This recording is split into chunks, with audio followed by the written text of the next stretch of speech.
আমি তোমাদেরকে একটি কবিতা শোনাবো। কবিতাটির নাম লিচু চোর, লিখেছেন কাজী নজরুল ইসলাম। বাবুদের তাল পুকুরে, হাবুদের ডাল পুকুরে, সে কি বাস করলে তারা, বলি থাম একটু দাঁড়া। পুকুরের ওই কাছে না লিচুর এক গাছ আছে না, হোতা না আসতে গিয়ে ইয়া বড় কাস্তে নিয়ে, গাছে গজেই চড়েছি, ছোট এক ডাল ঝুলেছি।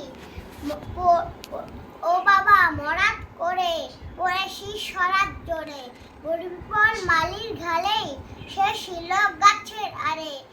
বেটা ভাই বড় নচ্ছার, ধুমাধুম গোটা দুচ্চার, দিল খুব কিলো ঘুষি, একদম জোর সে ঠুসি।